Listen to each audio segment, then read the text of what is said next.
존경하는 강북구민 여러분, 그리고 최초 의장님과 이윤혜 부의장님, 선배 동료 의원 여러분들, 또 강북구의 발전과 구민의 복리 증진을 위해 노력하고 계시는 이순희 구청장님과 관계공무원 여러분들, 안녕하십니까? 수유 1동, 우이동, 인수동의 더불어민주당 최미경 구의원입니다. 오늘 저는 강북구 구민들이 불편함을 느끼고 있는 현안과 앞으로 우리 구에서 추진하길 바라는 점에 대해 전하고자 이 자리에 섰습니다. 이번 제267회 구정질문은 주민의 삶의 질 향상에 초점을 둔 만큼 강북구의 행정이 강북구민의 삶에 진정 힘이 될 수 있도록 집행부의 적극적인 모습과 행동을 기대하며 질문을 시작하겠습니다. 첫 번째, 전기차 충전 인프라 확충에 대해 질문드리겠습니다. 우리는 환경 문제와 에너지 효율성을 고려한 교통수단 변화의 중심에 서 있습니다. 전기차는 환경 문제 해결책 중 하나로 주목받아 내연기관 자동차를 점점 대체하고 있으며 정부 역시 2035년까지 내연기관차 생산 금지를 공약한 바 있습니다. 이런 변화에 맞춰 업계들도 사업을 재편하고 있고 이를 증명하듯 국내 전기차 보급률도 급격히 늘어서 2019년 약 9만 대였던 전기차가 올해 5월 46만 대에 달하고 있습니다. 강북구 역시 2021년 12월 기준 500대가 채 되지 않았던 전기차 등록 대수가 올해 8월을 기준으로 2배 이상인 1079대로 증가했습니다. 탄소 중립 실천을 위해 앞으로 전기차로의 전환은 더욱 가속될 것으로 예상되는 가운데 전기차 사용자들이 충분히 이용할 수 있는 충전 인프라 조성이 같이 동반되어야 합니다. 화면을 봐주시기 바랍니다. 좀 작지만 올해 2월 국토교통부 통계 누리의 국내 지역별 충전 인프라 보급 현황에 따르면 서울의 급속 충전기와 완속 충전기를 합친 차충비 수치가 평균 서울이 두 번째 줄입니다. 1.7를 기록하고 있는 걸 알 수 있습니다. 충전기 한 대당 전기차 대수를 나타내는 수치를 차충비라고 부릅니다. 우리 구는 서울의 평균치에 근접하고 있을까요? 8월 말 기준 강북구에는 124개의 장소에 1,004기의 충전시설이 설치되어 있습니다. 등록된 전기차만을 기준으로 보았을 때 차충비 수치는 평균의 절반을 살짝 넘는 0.93을 나타내고 있습니다. 특히 1,004기의 충전소 중에 90%에 가까운 900기는 아파트 등 사유지 내 민간시설에 위치했습니다. 저층주거지가 많은 우리 구 형편을 감안하면 생계를 위해 전기 화물차와 개인 택시를 운전하는 구민들은 공공에서 제공하는 전기 충전소가 적어 큰 불편함을 호소하고 있는 형편입니다. 전기차 충전소가 이렇게도 부족함에 불구하고 설치되는 전기차 충전소마저 실제 운영까지 상당한 시간이 소요되는 일이 벌어지고 있습니다. 전기차 충전소 설치 공사는 주차관리과에서, 민원 처리는 환경과에서, 충전소 운영업체 선정, 관리는 도시관리공단에서 진행하다 보니 충전소 설치부터 업체 선정까지 원스톱으로 진행되지 않습니다.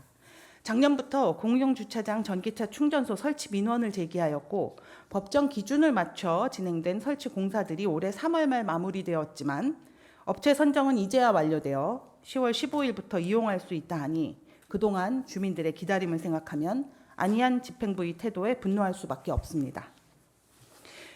충전 인프라는 전기차 구매에 있어서 주요 고려사항입니다. 정부에서 2030년 전기차 420만 대 보급에 대비해 123만 기 이상의 충전기를 늘려갈 예정을 가지고 있는 만큼 우리 구에서도 정부 정책에 따라 접근성과 실수요를 고려한 충전소와 충전기 보급 확대를 위해 노력해야 합니다. 우리 구는 복잡한 구도심에 이미 부족한 주차 공간에 가파른 도로 등 충전시설을 위한 부지 확보가 쉽지 않아서 전기차 충전소의 추가 설치가 쉽지 않은 것은 이미 알고 있습니다. 이를 해결하기 위해 지난해 부산시는 전국 최초로 전주를 활용한 전주 거치형 충전소를 도심 내 주거지 전용 주차장에 설치하는 시범사업을 시행했고 정부에서는 충전시설 전용 주차면 색상인 녹색 도색이 어려운 장소에서는 녹색 외에도 일부 허용하도록 한다고 밝힌 바 있습니다. 이러한 사례 등을 검토하여 우리의 지형적인 특성을 반영한 전기차 충전시설 확대 계획을 밝혀주시고 부서 간 유기적인 협조로 전기 충전소 설치 후 실체 운영까지 지연이 발생하지 않도록 부서 간의 협력 계획도 밝혀주십시오. 전기차 수요 증가로 인한 주민들의 충전 불편을 해소하는 데 더 적극적으로 노력해 주시길 부탁드립니다. 네. 두 번째, 우이령길 개방에 대해서 질문드리겠습니다. 북한산은 천혜의 자연환경을 갖춘 도심 속의 자연입니다. 국립공원으로서 다양한 등산로, 둘레길이 조성되어 있어서 전국에서 가장 많은 방문객이 찾아오는 명소이기도 합니다. 북한산에는 우이령길이라는 탐방로가 있습니다. 강북구 우이동에서 양주시 장흥면으로 이어지는 6.8km의 길은 아직도 제한적으로 개방되어 있는 상태입니다. 1968년 무장공비 침투 사건으로 약 40년간 출입이 통제되었다가 2009년부터 생태 탐방로 형태로 제한적인 개방이 시행되고 있습니다. 2022년 새 정부 출범과 함께 서울 종로와 성북에 걸쳐 있는 북악산이 54년 만에 전면 개방되는 상황에서 여전히 북한산 우이령길만 출입을 제한하는 것이 바람직해 보이지는 않습니다. 이미 강북구 의회에서는 결의문을 통해 우이령길에 대한 상시 개방을 요구한 바 있고 집행부도 우이령길의 전면 개방을 위해 지난해 우이령길 상시 개방 서명 운동을 통해 4만 9천여 명의 서명을 건의문과 함께 환경부에 송부한 바 있습니다. 강북구는 앞으로 우이령길에 대한 중장기적인 계획을 어떻게 가지고 갈 계획입니까? 의회와 강북구가 열심히 개방을 요구하고 있지만 아직까지 개방을 위한 정부의 움직임은 없는 것으로 보입니다. 자연훼손에 대한 우려가 있는 것은 알고 있지만 우이령길의 출입을 지나치게 통제하는 것이 능사는 아닐 것입니다. 북악산처럼 입산 시간과 탐방로를 지정해 운영하거나 상시 개방을 위한 시범 운영 도입 등 환경 보전에 대해 관계기관 협의체를 구성해 필요한 장치를 논의한다면 자연환경을 보존하면서 도보 상시 개방에 대한 방안을 찾을 수 있을 것입니다. 우이령길 상시 개방에 대해서는 지역의 국회의원 그리고 시구의원들 모두 큰 관심을 가지고 있습니다. 우이령길을 마주하고 있는 타 지자체에서 이야기하고 있는 우이령길 통행에 대한 의견에 대해서도 또 어제 동료 의원께서 질의하신 방법에 대해서도 저는 최우선적으로 고려되어야 할 지점이 강북 구민의 이익이라고 생각합니다. 교통의 흐름이나 지역 상권에 미칠 영향 외에도 중장기적인 전망으로 미래의 강북구와 강북 구민을 위한 다각적인 검토가 함께 이루어져야 할 것입니다. 민선 8기 새 집행부에 우이령길 상시 개방을 위한 앞으로의 계획을 밝혀주시기를 바랍니다.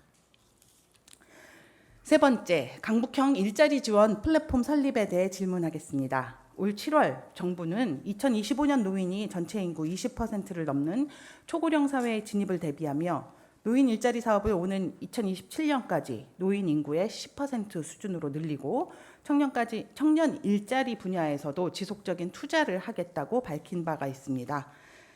어려운 경제 상황 속에서 정부와 지자체는 어떠한 역할을 할 것이며 어떻게 지역 일자리를 유지 또는 창출할 것인가가 중요한 화두로 떠오른 상황입니다. 강북구도 다양한 연령층의 취업과 창업을 지원하기 위해 청년 일자리 센터, 강북 50플러스 센터, 커리어 플러스 센터 등을 새로이 조성해 사업을 지원하고 있습니다. 안정적인 일자리 지원과 강북구의 경쟁력 향상을 위해 현재 시행하고 있는 기존의 일자리 지원 사업과 함께 혁신적인 방향 모색으로 일자리 인프라의 다변화를 지속해서 추진해야 합니다.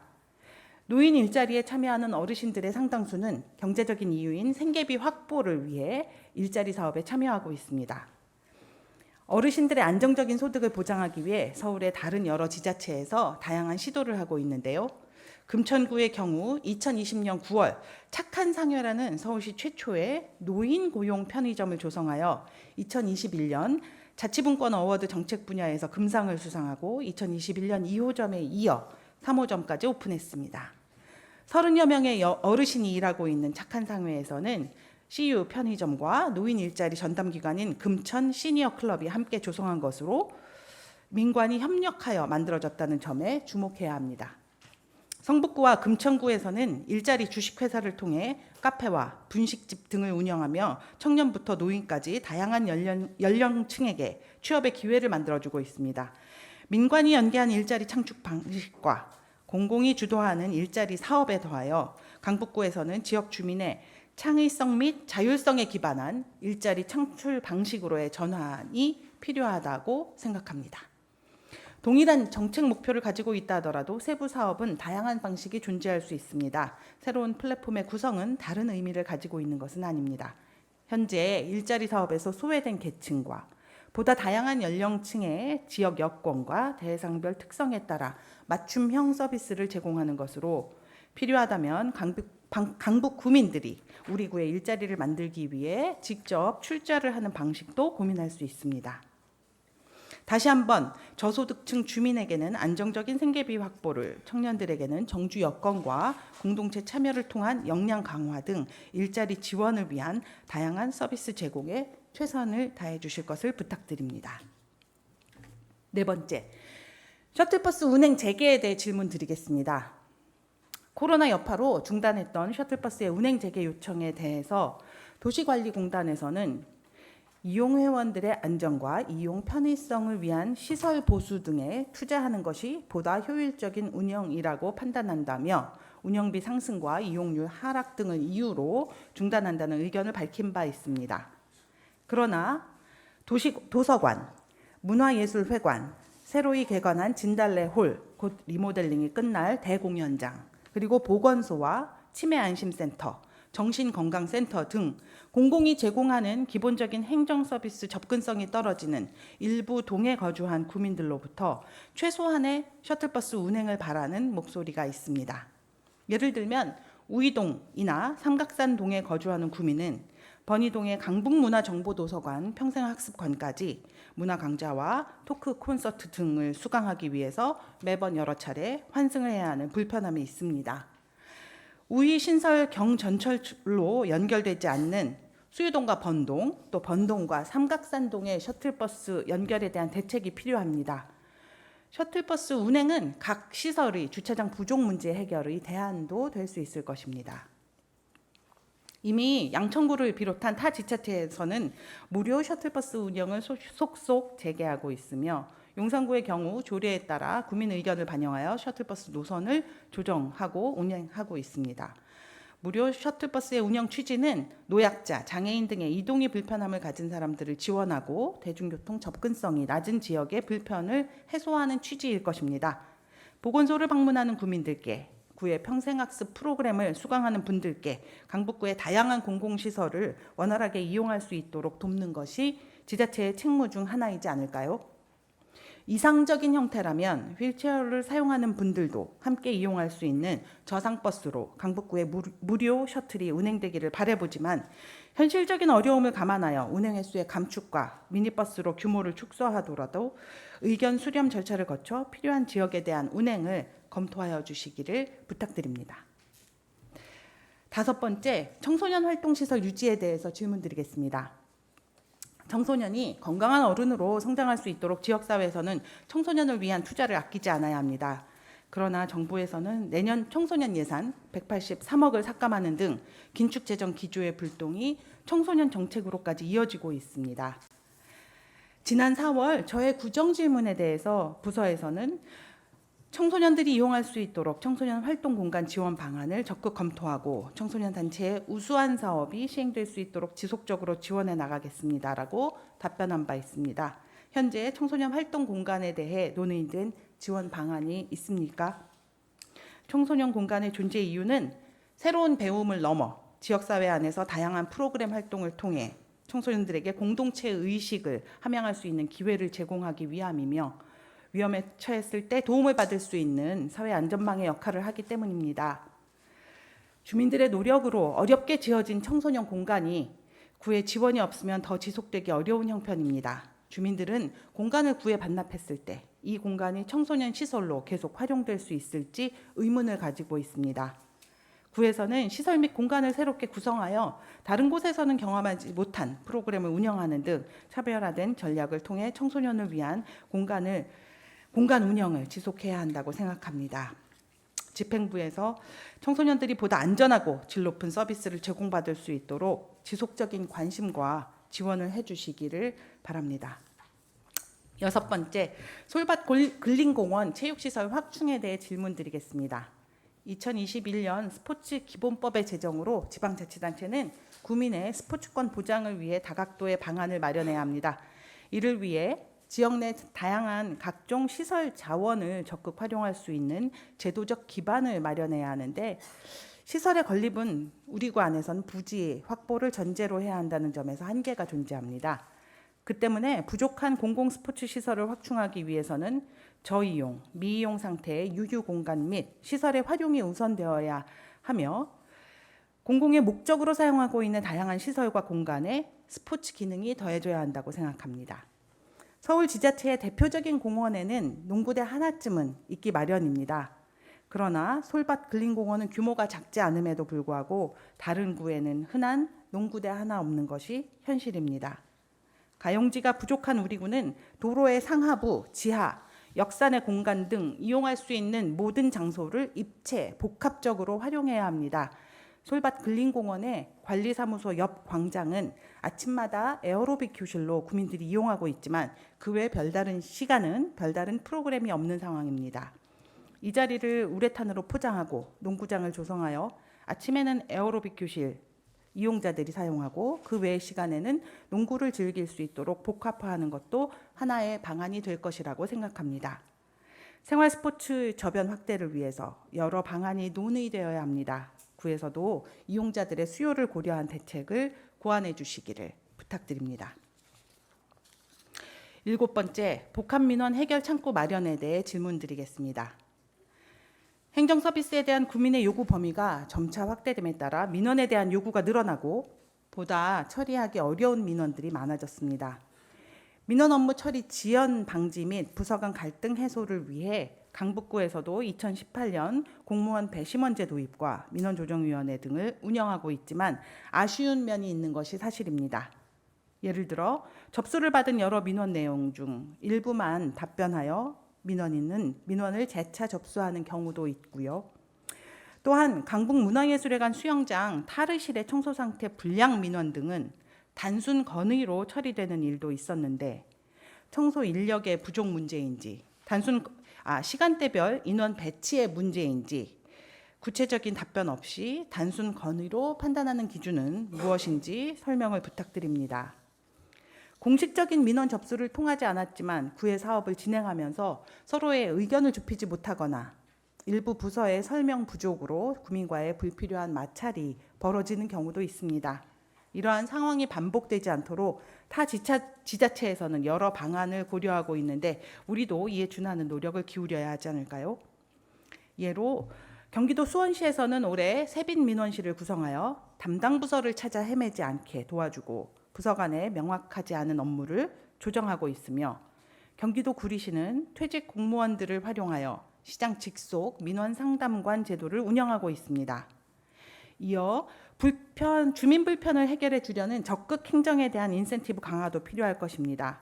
적극적으로 민원 해결에 나서봤자 돌아오는 인센티브가 없고 괜히 일을 벌였다가 나중에 문제가 되면 실무자가 책임을 뒤집어 쓰기에 이러한 요인을 최대한 제거하는 방안도 고려해야 할 것입니다.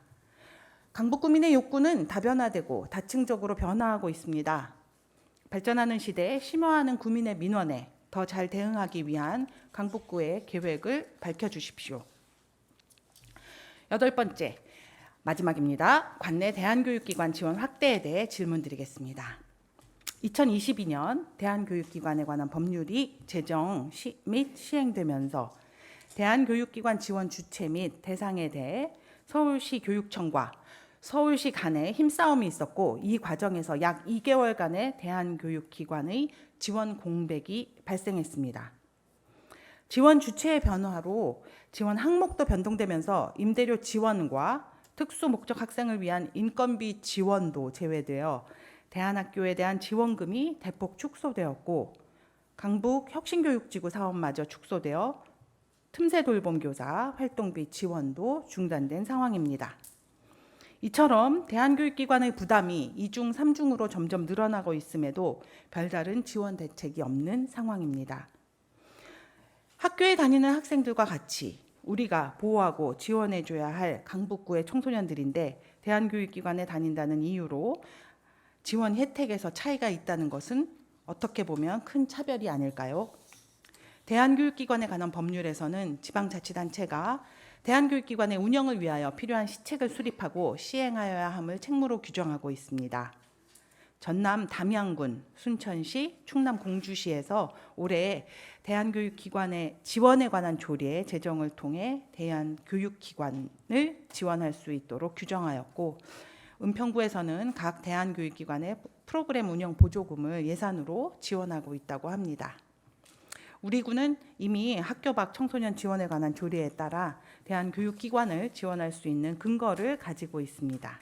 관내에 대한교육기관을 이용하는 청소년들이 교육기관이 정식 학교인지 아닌지에 따라 지원에 있어서 차별받지 않도록 밝고 건강하게 성장할 수 있도록 지원 시책의 마련이 필요하다고 생각됩니다. 이에 대해 집행부의 의견을 말씀해 주시기를 바랍니다. 민선 8기 지난 1년여 내게 힘이 되는 강북을 만들기 위해 이순희 구청장님과 강북구의 모든 공무원들이 각자의 자리에서 부단히 노력한 결과 많은 변화를 만들어냈습니다. 이 자리를 빌어 수고하셨다 말씀드리며 이제 굵직한 변화와 함께 구석구석의 사각지대를 함께 챙겨나가 주민들의 입에서 정말 힘이 되었다 칭찬 듣는 구정이 될 수 있기를 바라봅니다. 저도 힘 보태겠습니다. 경청해 주셔서 감사합니다.